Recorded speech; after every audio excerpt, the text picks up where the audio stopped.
Alrighty, folks, we're going to give you a little taste of the amazing things that are available inside the school community called One Rental at a Time. Not only do we have a lot of free education, boot camps, creative financing, economics, all of these amazing things, but we also give you weekly opportunities to interact with my millionaire Rolodex. And today's opportunity is with the one and only Anna Marii Mom Kelly. Anna, how you doing? I am great. It's so good to be here, and I love that we get to open it up to questions. So hopefully we can be helpful to y'all today. Absolutely, folks. Again, just for the recording, what happens inside school is you can raise your hands. I will call on you, or you can leave comments below and I will read them. But Anna and I will riff on two topics real quick. Anna, you have a choice. We can talk about Grant Cardone and Elizabeth Warren, or we could talk about the new retirement age. Which one of those do you want to go to first? Because they both are interesting. They are. How about the new retirement age? All right. So I read a report this morning that frankly made me sick. And it's basically highlighting that no longer can the middle class plan on retiring at 65. They now must plan till 75. The essence of the story is we are living longer and our money is not lasting. When I read this report, my heart sank. It is my new stated goal that I'm finally comfortable talking about is in growing the middle class. I think you and I have both come from very humble beginnings and proved what was possible. I think it starts with buying assets and holding them for a decade. But yeah, the new retirement age is not 65 on it, it's 75, and I'm sick to my stomach. How does that feel? How does that hit you? Yeah, I've thought about this a lot as I've thought about the realities of our national debt and whether there's any hope for that to get better because a government growing in debt is not good, especially when it can't fund its promises or its liabilities. So I watched not too long ago, everything seems like the other day to me. It's probably been a couple months ago, where I was watching actually C-SPAN, and there was a discussion in Congress in I think it might have been the Congressional Budget Office, and they were talking about the realities of their debt and their need to put bygones aside, put politics aside, and work together to fix this issue. And the biggest thing that was kind of a shock to me. I mean, I knew it on the perimeter as we all do. We all hear the government's not going to be able to fund Social Security and Medicare at some point, and we've got to make changes. And so that becomes a political headline. The Republicans want to take away your Social Security or your Medicare, and the Democrats want to save you from it, but they won't stop spending. That's what the spin is, right? But what I realized the reality was, and I do not remember the exact statistics, so please don't quote me, but I know I'm in the ballpark. They showed pie graphs of the national government and our budget and how much they actually get to fight over with their politicizing and their pet The variable projects. is really small. Yeah. It's really small. It's only about 8%. 8% of the budget is all that they actually get to fight over. And the Mm. reason for that, that's its current state this year, is because one, the national debt interest that we're paying is huge. It's surpassed what we spend on military and Social Security, right? So it's big. But we have national debt, military, Social Security, Medicare, and then a few other, infrastructure and programs. But what they said was, in just 5 years, if we do not do something different, we will have not enough tax dollars coming in to pay for Social Security and Medicare. So that's the reality. We have 5 years before this becomes a real problem, and the government simply can't fund it without printing more money and going into more debt, which causes inflation, right?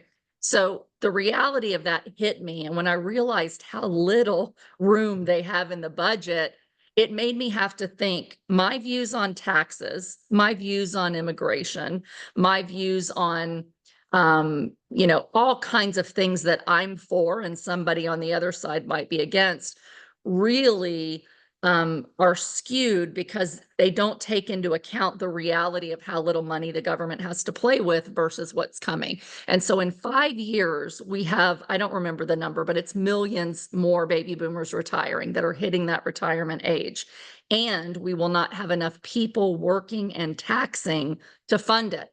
So the realities become it's very, very difficult, and they've got to make some very difficult choices. And those choices really come down to you've got to figure out a way to tax people more. You've got to get rid of the only like 8% or so that they have to play with, which is very, very little and really doesn't solve the problem, even if they agreed bipartisan on all those other issues. Or you've got to bring in, and you've got to bring in more people because we're not having enough babies to pay for, to work, to spend, and pay taxes to cover what's coming due in those unfunded liabilities in 5 years. So that's why they've allowed 6 million immigrants into the country over the last 2 years. They don't talk about that. They just ignore it. On the left and on the right, they're saying you're letting all these people in. It's why they're letting them in so that they can work, so that hopefully they can come up with some way to tax them and pay for it. Because we are only having, and then I'll get off of, I'll let you talk because I know this is long-winded, but Americans are now only having 1.64 children per woman.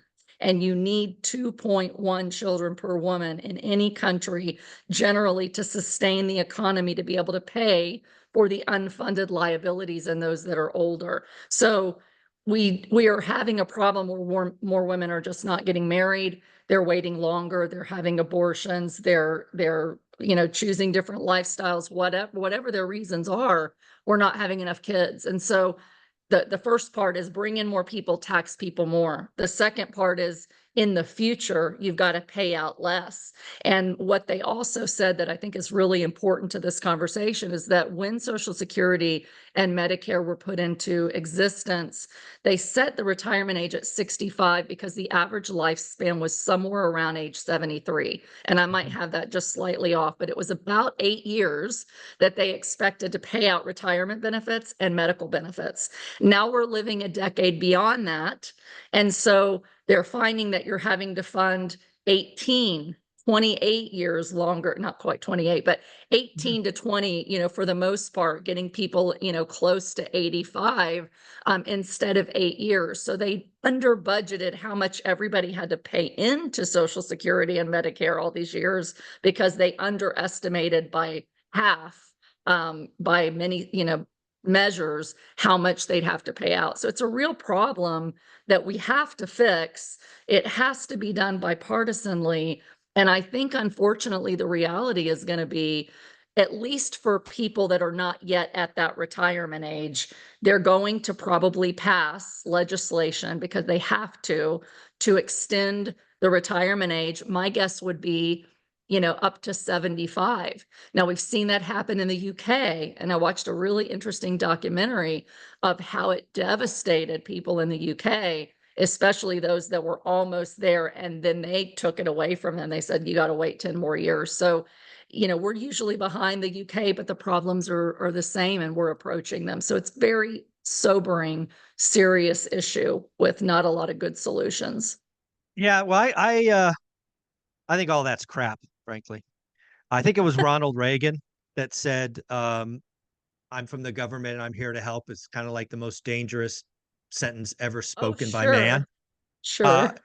I think we all need to step back and stop hoping the government's going to bail us out. I think we all need to step back and realize that we can there's a book called Extreme Ownership. It's one of my top 10 Sure. favorite books. We need to own our stuff. I'm Generation X like you, and we were told at a very young age that we were funding Social Security, we were never going to get it right. I remember those conversations. We You're just older need than to, me. yeah, ha I'm just ha, yeah, teasing. I'm just teasing. I don't remember those conversations, but yeah. but I I am. I agree. do. I I'm a couple believe of you. years older. No, I am a couple of years older. Um, but the point of this is, I don't want anybody who follows one rental at a time to think the government's going to save them. I don't give a rat's ass if they do this or do that. We in our community need to say, okay, I need to take care of myself and my family. That is my Yeah. circle. That is my bubble. What can I do? So, hey, if they come through and they give me some cash, great. If they don't, who cares? That's what I want us to think about. And the reason I love your story is because you grew up in Section 8 housing.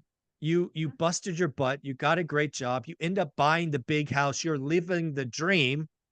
And then you realize this is the rat race. We're in it, right? If we continue to do this, I know how this party ends, right? Working 40 hours for 40 years to live on 40%. So you made a very important choice, sacrifice, something that very few people could do is you took a step back. You sold the big house and lived with family. That can't be fun. And With two then babies. with two babies. And then you buy a fourplex in Pennsylvania where it snows and you live on the upstairs with two babies. This is extreme ownership. This is Yes. living below your means. This is doing the work. This is the first 5 years suck. Let's own assets for a decade. And then you have options. That's what I want people to realize. When I saw this article about living to 75, I wasn't even thinking about Social Security. I was like, folks, let's go own some assets. Let's make sure they cash flow day one. And folks, I don't care if it's a small business, ETFs, stocks, do you, but the game is simple. We have to own assets. We've got to own them for a decade. And then we have options. Stop increasing Yeah. your spending as you get raises. Stop thinking you deserve something. Stop all of this. The rat race is killing people. But Yeah. every rat in the race is choosing to be there. Until you stop running and own your choices, it's on you, not the government. All right, I'll Yeah. stop my rant. No. I appreciate your rant. I do think, I mean, I agree with you 100%. I really do. In terms of that's our personal solution, right? When you get down to brass tacks and you say, what does that mean for me? Yes, the answer is the government's not going to save us. The government, in my opinion, has gotten too big. And anytime they take over a program, they screw it up, right? They Absolutely. underestimate or whatever. So we know that, right? Regardless of your political bent, that's just financially, it's proven over and over and again. The more programs there are, the more the government has to pay, the more they have to take from other people, including those of us that are working, in order to fund it eventually. And I will say, that's my more conservative bent. My more liberal bent is that I did grow up a product of poverty, multi-generational poverty. My mother was a battered woman. I've been in women's shelters. We've been on WIC. We've been on Section 8. I've seen it all, even though my mom very much worked 3 jobs to try to not take advantage of any of those programs. She did what she needed to, but still needed help. And I've worked with inner city youth, kids, and I understand poverty mentality and how people get stuck because, Michael, they have no education to know any other way. They have no network to know any other way. And so I come from that from a compassionate standpoint because I've lived it and I still see it and I still try to pour into people's lives in that regard to teach them financial literacy and that there is hope and that they can get out of it. So one of it's the belief, but I also believe that some of these programs are necessary. What I think is really important about what you said is that I think if we can continue to educate people from a young age, especially those that are living check to check. I mean, 70% of our population ballpark is living check to check today. So we haven't gotten the message through, right? 50% of the population has less than $500 saved in their savings account. 50% of the population is going to end up relying on the government, right? And for some people, we can't change that. But the sad reality is there's many that rely on the government in the early ages, especially the lower class.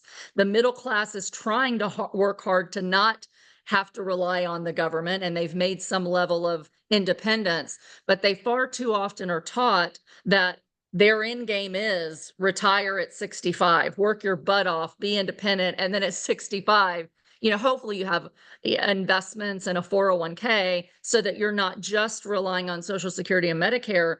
But even those that have investments in 401k, Michael, the goal has been since I was in private banking in 1998, save $1 million, invest to get $1 million, and you can live on 4%. Well, that's Ugh, $40,000.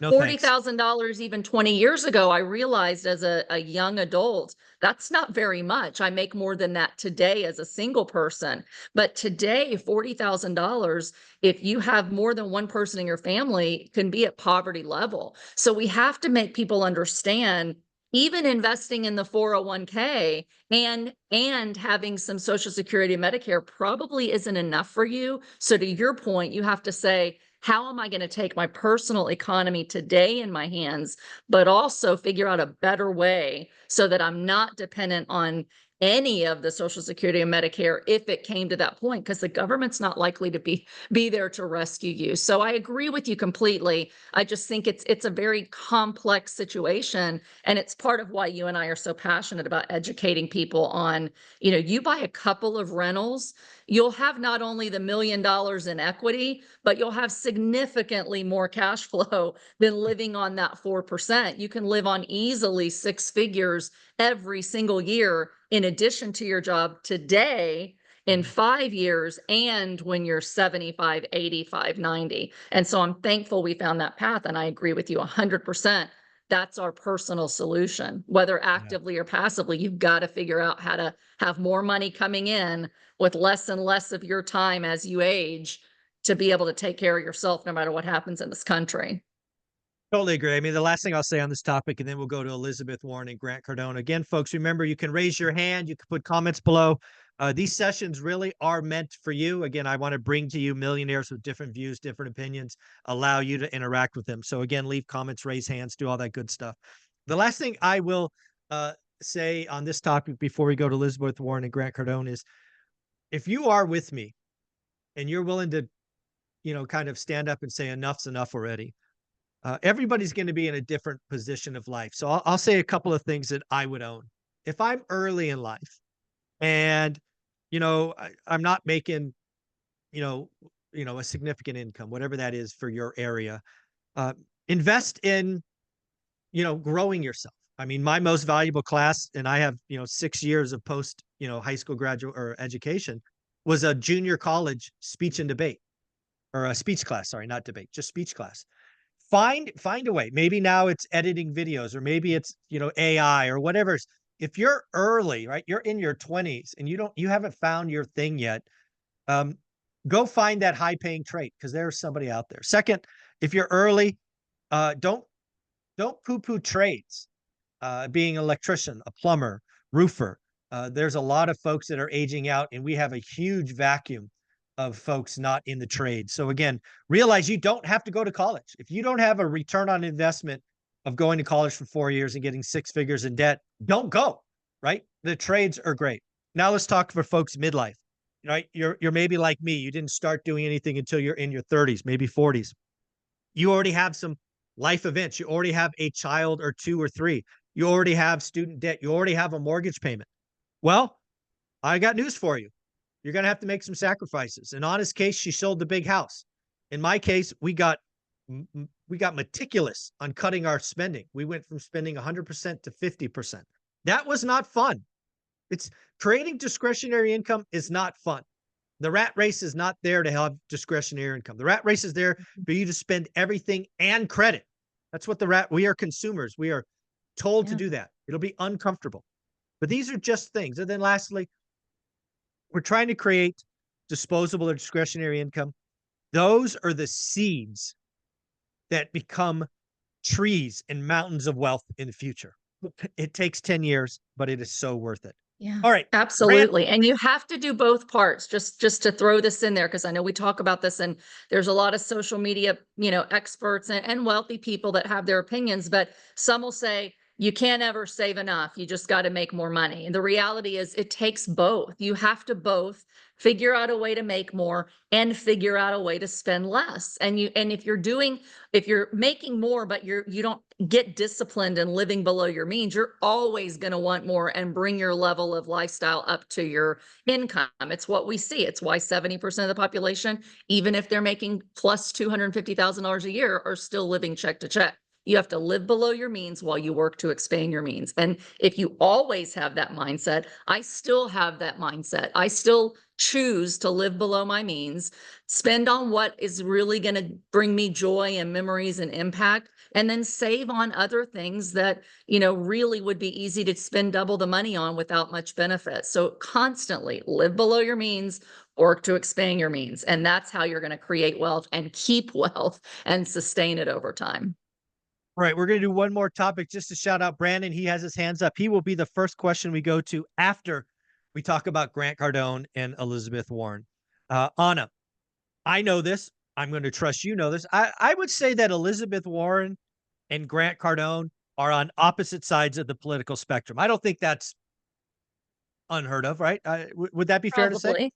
Probably. There's no probably. They are. But anyways, I like how you hedge that.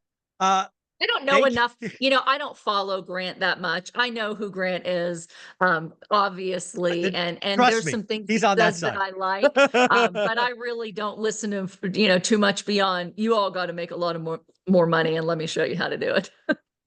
I got you. Well, then, so I do follow him. So he is as right as Elizabeth Warren is left. I think that Okay, is okay, good to reasonable. know. So they're Yeah. opposite.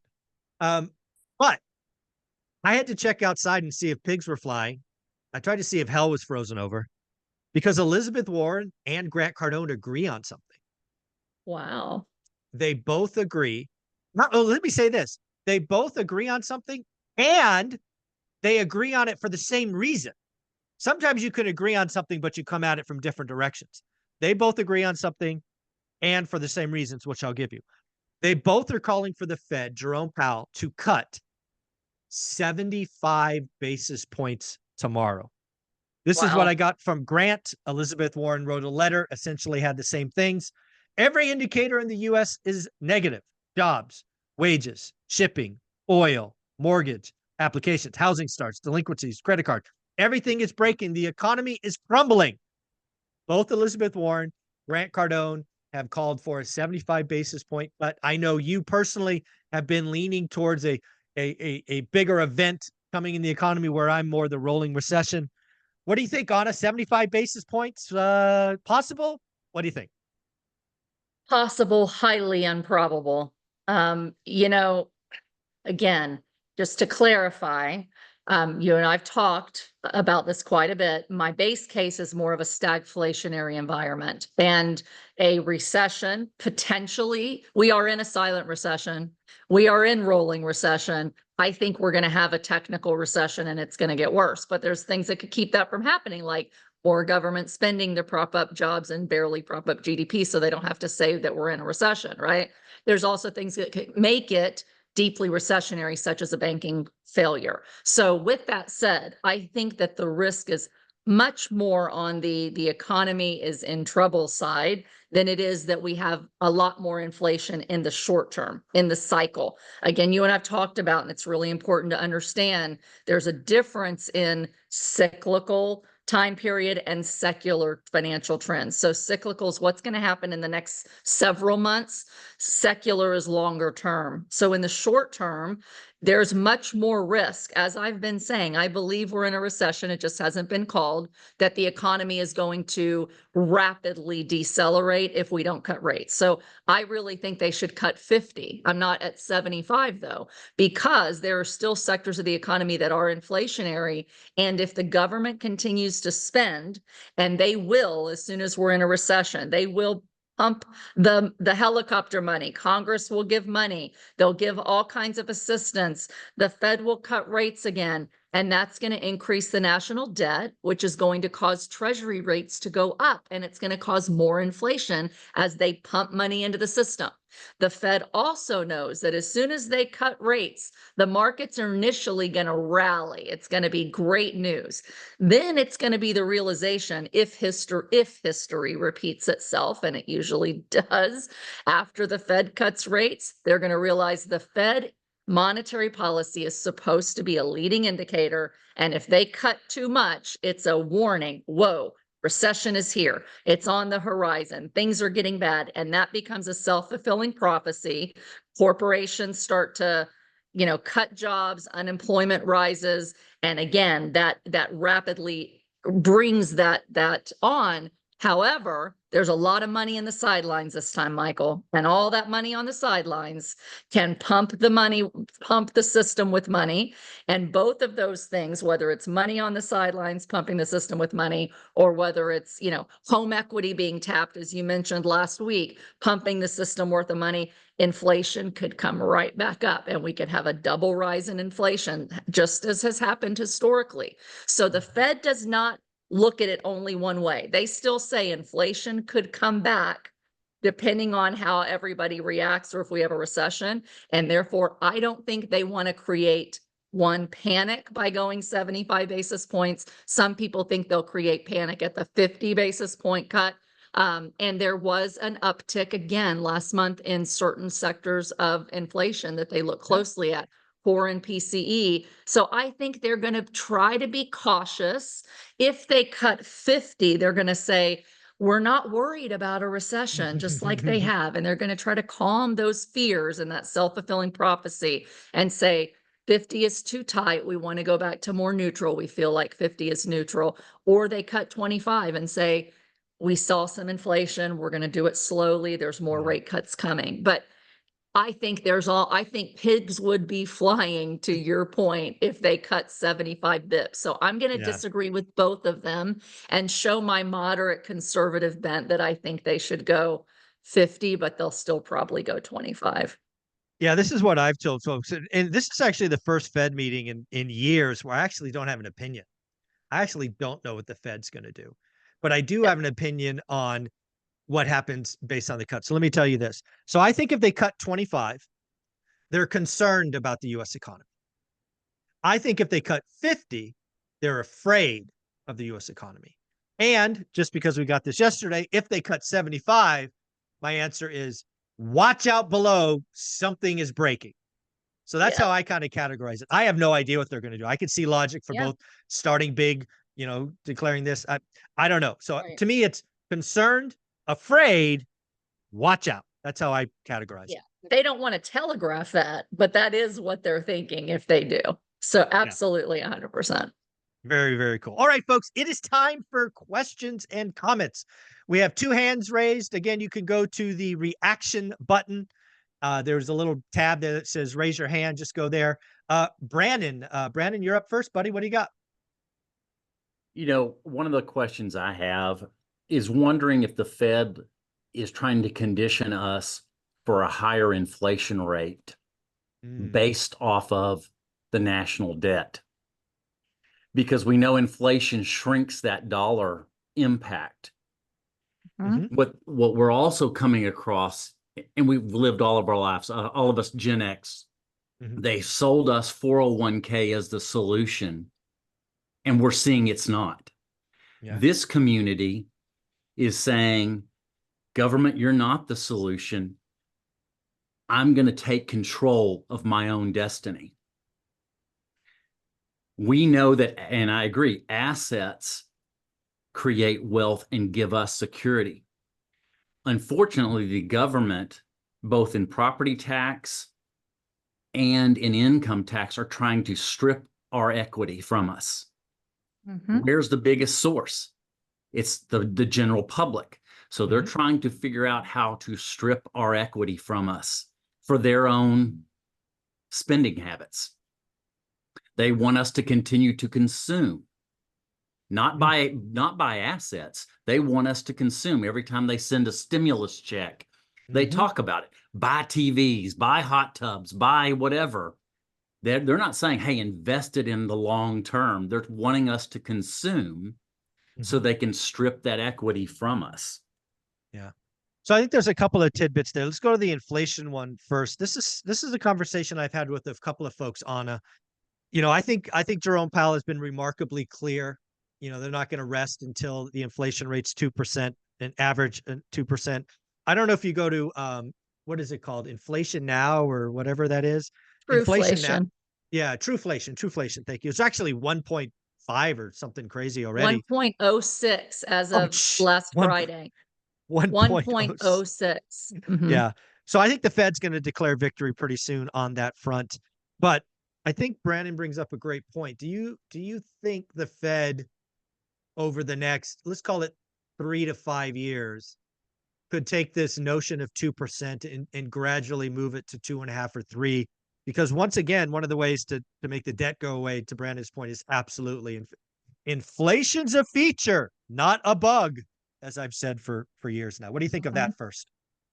Yeah, this is so complex. It really is, because there's things that the Fed controls and there's things that the Fed has absolutely no control over. And, they try to say whatever the government gives us, whatever happens in fiscal policy, this is the implications of what it could deal with in the future. But our role as the Fed is just, try to keep unemployment at a reasonable level, GDP and inflation at a reasonable level. And essentially, they have no control over what Congress does. Both sides, both Republican and Democrat, when it comes to fiscal policy, have our national debt growing significantly over the next decade. So I'm sorry whether you're, pro-Trump or pro-Harris, pro-left or pro-right, the government is not going to fix the fiscal cliff and the reality that they're going to continue to spend.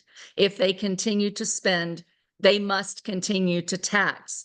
There's conflicting issues though here. One is if they grow the national debt, governments only have 3 ways to get out of it historically, if they have the world reserve currency, which we do at this point. One is austerity. You must cut programs. You must cut expenses. You have to cut back on what you will fund. The second, and that is not politically expedient on either side, so they won't do it. And maybe after the election, they will to some extent. That's what we talked about in the first question. Austerity would be changing Social Security and Medicare, for example. Number 2 is tax people more. In order to tax people more, though, you've got to get people to spend more and for their asset values to go up. We haven't seen it historically, but there's been a lot of legislation push that has failed, but could become more bipartisan to not only raise your capital gain, that's one way to do it, but more recently, basically tax unrealized capital gains. Let's look at what your property values are worth today, what your 401k and your stocks are worth today, even if you haven't sold them, and let's tax you on that. That's a real a real new thing that definitely has me worried if it goes through. But the reality is they're going to continue to pump more money. They've got to cut spending. And if they can't raise the tax base, the only other option governments have is to allow more inflation without telling you that. Because if they can pay down their current debt with dollars in the future that are worth less, which make their debt worth cheaper to pay off in today's dollars, then that's what they're going to do, but they're not going to tell you that. So they have to do it without telling you that's what they're doing. And that's why I say, although my base case is rates fall for what the Fed can control, they can control the Fed funds rate and how easy and cheap it is for us to borrow. Then the US government fiscal policy controls how much helicopter money goes in. But all of it is inflationary.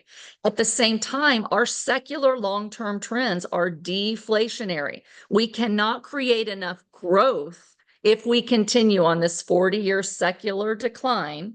We cannot create high enough GDP to get people to have higher standards of living, to make enough money to tax you.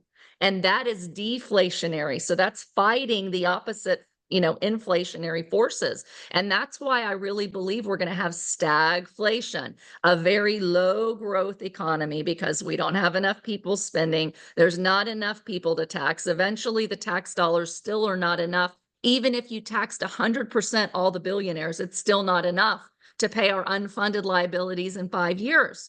So what is the solution? The Fed's hands are tied. And I will tell you, I've read the FOMC meeting minutes. I've read the Congressional Budget Office minutes. They expect that over the next 10 years to 2034, GDP will have a growth rate of about 1.8 to 2%. So if GDP is only going to grow 1.8 to 2%, and that needs immigration, they're relying on immigration to make that happen. So they will allow more immigration. That's why they cannot afford to have, the Fed can't afford for inflation to be any higher than 2. That's why they're stuck on this. We must get back to the 2%. If the Fed had it their way, 2% inflation, 2% growth is a flat economy without big asset values. But the government, Congress, they don't understand policy. They don't understand economics. They make bozo decisions. And I don't think that they're going to let the Fed win because of the national debt. Powell doesn't like it. He's warned the bigger issue is the national debt. But I think we are in for lower growth, higher inflation, and that is not good. That's a decade of stagflation, in my opinion. I hope I'm wrong, but that's what history shows us happens when countries get in the type of debt that we're in today. Yeah, I mean, Jamie Dimon just said it. I think it was over the weekend that stagflation is the worst case scenario. We'll talk about that in a minute. I want to get up to the next person who raised their hand, and it's Felix. Felix, my man, what do you got? Hey, Michael and Anna, thank you. Anna, thank you specifically about the story about staying with your kids in the fourplex, because I actually just walked through one 2 or 3 days ago, thinking of the same thing.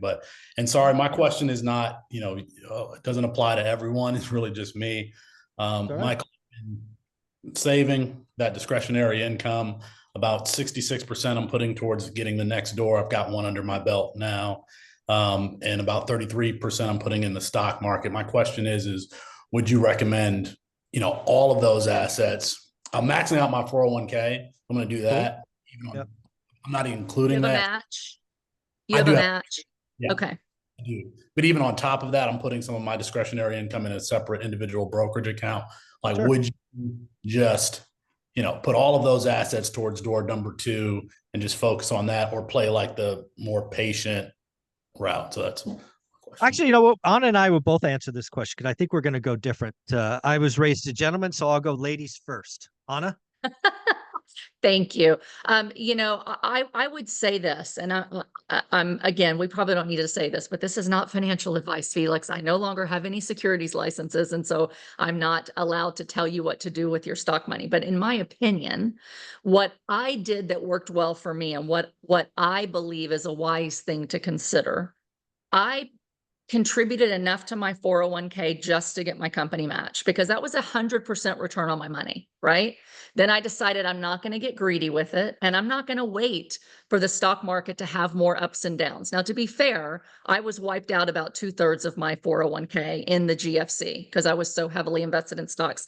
I see a lot of similarities today with where we were in 07. It's different this time. It's fine. It's only mortgages. It's not going to hit financial assets, right?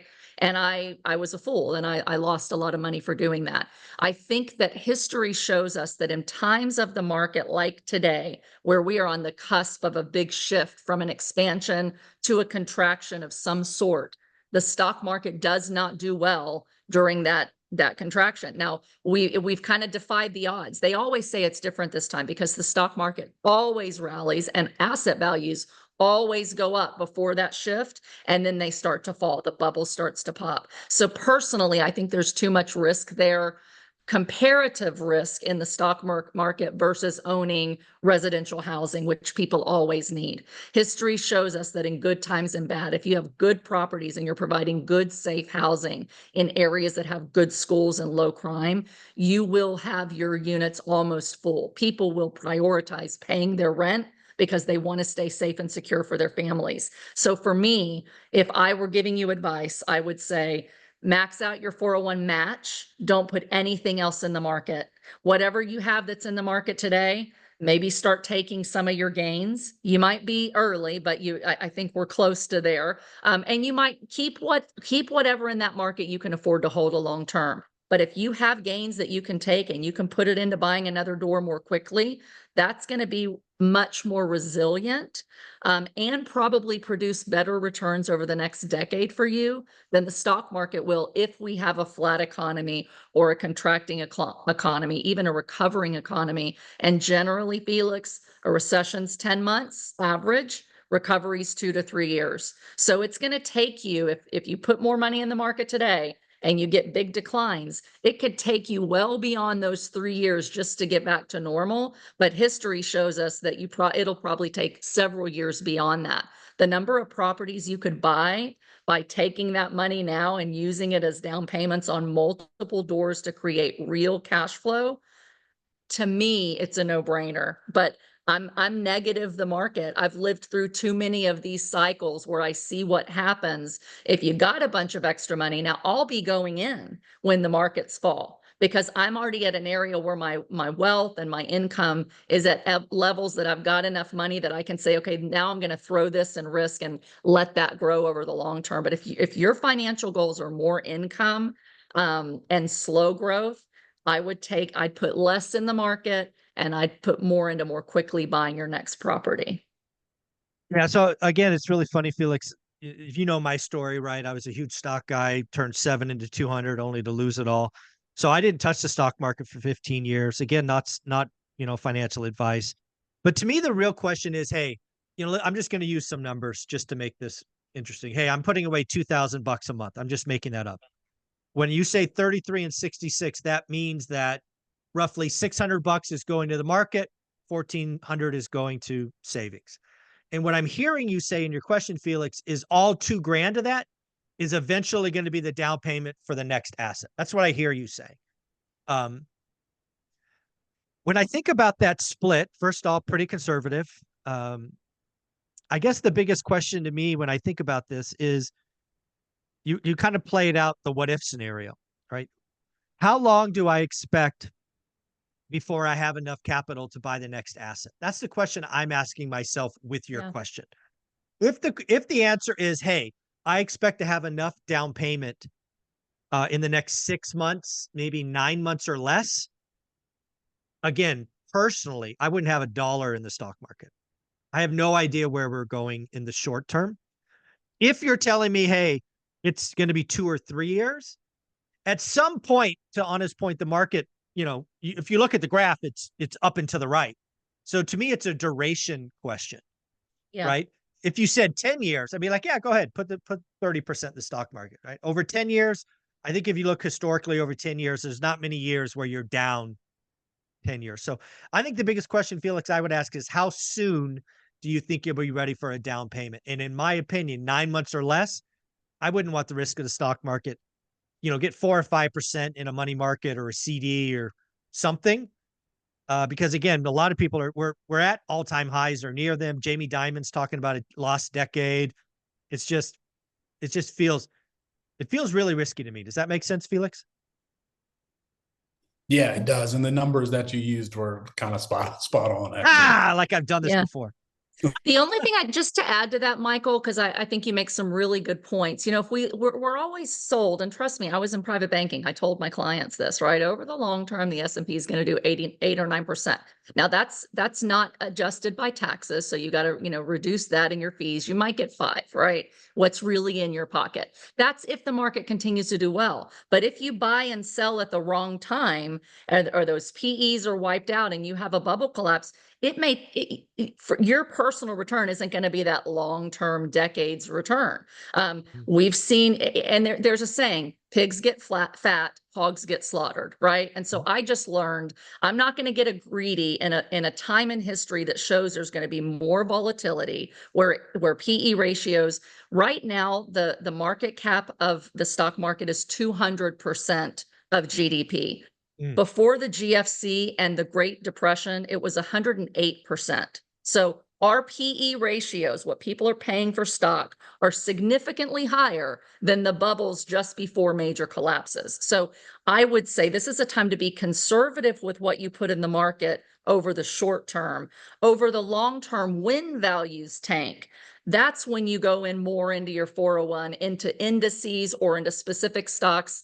It'll be mutual funds, but in your brokerage account for companies you think have longevity. And that's where you wait for that long-term appreciation. But everything else during that time should be going to things to create income and preservation. And the reality is, and Michael and I are living proof of this, is when people are comparing, well, real estate's only returning 5, that's people that pay retail for a brand new house and hold it and have no leverage, right? But the reality is I can beat stock market returns, and I have all day long buying real estate at the bottom with leverage, locking in low rates, and having not only cash flow, but appreciation, tax benefits, and principal pay down. All 4 of those things together, in my opinion, will beat the average S&P, and I can prove that all day long if you buy right. So I just think real estate is a significantly superior asset that allows me not only the growth in the future that we're hoping for in the stock market,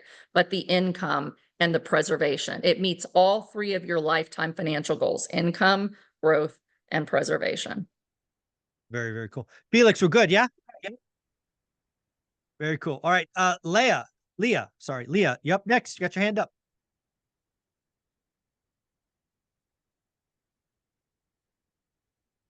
Is she there? Let's see if I can unmute her. Let's see. Ask to unmute. Hi, sorry. There I she couldn't find the is. How you unmute doing? button. Good. Thank you. And yes, it actually is Leah, so good job. Ah, I got it right the first time. Yeah. I was curious on because my situation is I'm trying to kind of do what you did. So we bought our primary home in like late March of 2023, and we bought it new construction. And it was our dream home. And then we discovered real estate investing and house hacking. So our plan is to sell it and house hack. But it's because it's in a like above the median higher price point. It's in a very slow moving group right now. So we have it listed, but we got like one lower offer, but then things have been kind of slow. So our kind of plan right now is to relist in the spring and hope it gets a little bit more, at least you know what we paid for it or a little more is what we would hope. But I'm just kind of curious your thoughts on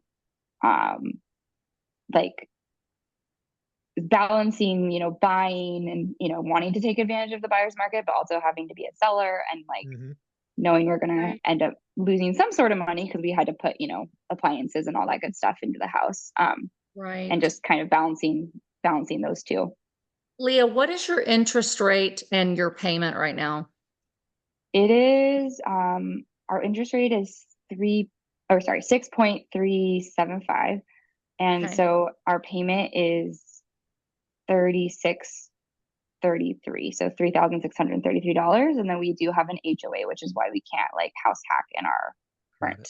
Sure. Okay. And in your area or wherever you're looking to move, are there properties that are, you know, triplex quads that you could find that you could live in to lower your cost of living? Yes, like they're kind of like duplexes are kind of on the more expensive side now in our market, but like if you know, assuming we lived in one side and then rented the other, like our housing payment would be less than our current housing payment. And the other, so we're thinking of either doing that or the zoning laws have changed in our city. So if we buy in our actual city, we can add in ADUs now. So our other thought is to buy like a less expensive primary home that eventually we could also rent out if we moved away, and then build an ADU or duplex ADU in the back. Yeah, great. And the reason I'm asking for that, I'm asking you that is that the cost of many duplexes have gone up so much that even if you lived in one side, you might not have enough coming in from that other side on a cash flow basis to make a big difference in your payment, but you might, you know, and so what you've got to ask yourself is a couple of things. You know, one is how much can I cut in my living expenses? It goes back to, you know, the question number one, you got to live below your means. How much can you cut in your living expenses if you were to move into a duplex, right? And we'll just say duplex for now because that's what you mentioned. And likely you're going to be able to get a better interest rate owner occupied on that new duplex than what you are in your house. And likely you're going to be able to save some money. However, you're also talking about selling your home at a loss. And we don't really know what's going to happen with prices. It's very much dependent on the market you're in and the supply and demand of the type of house you're trying to sell in that particular market at that particular time. But if you're going to lose more money selling that house than what you're going to save by house hacking, then you might not, house hacking at this time might not actually be the wisest thing for you to do.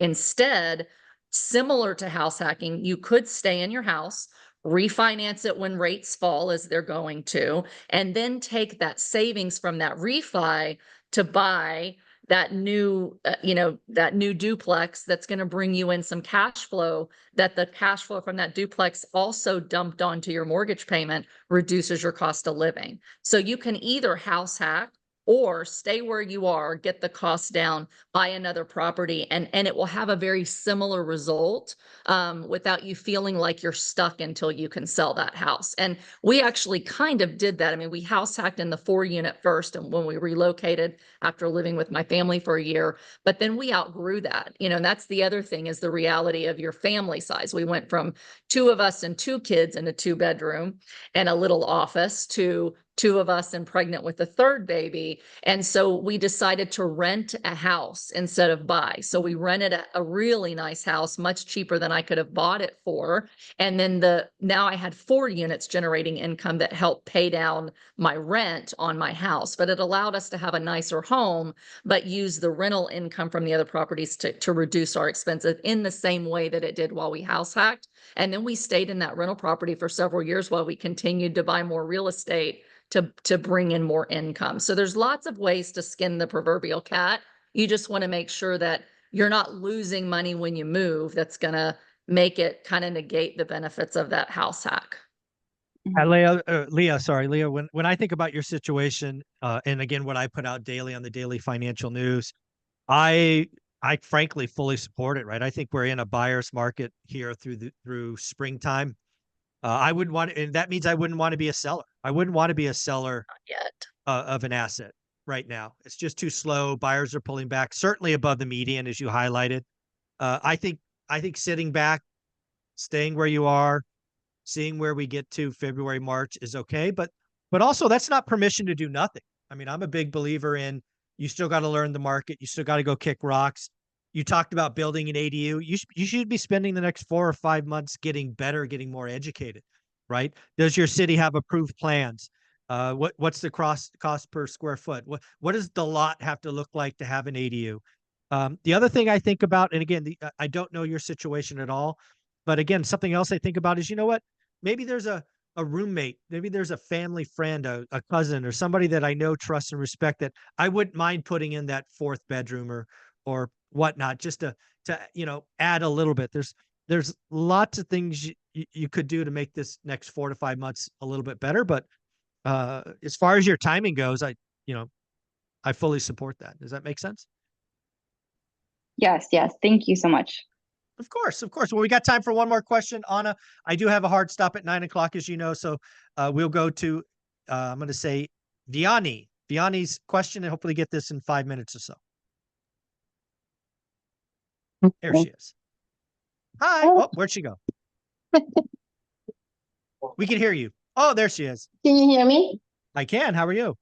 Okay. Hi, everybody. So thank you so much for what you guys are doing. Let me turn on the light here. Sorry, I'm at the office. So my question is that I think when I started with real estate, same as all of you guys, I didn't know anything, and I still feel like I don't know anything. Well, I know a lot, but not as much as I would like. So my problem is that I bought a property in California, and then that property, unfortunately, the renters that was within COVID, the renters didn't pay rent for like a year and something. After I got the tenants out, I was finally ready to sell it because I was just too traumatized. I was like, I don't want to owe anything in California. Well, not in California, but in LA County. Oh, LA County. Ouch. It was LA County. So I couldn't do anything about it. They didn't pay rent for a year and a half. So I had to pay my house mortgage, right? I had kids. I was working, and I was trying to see how can I figure it out and pay the rent all those months. At the end, I ended up selling it. I bought 2 houses in Bakersfield. And so I thought everything was going to be okay. Everything has been okay until this year that I got a letter saying that my taxes went up. And now I'm negative, right?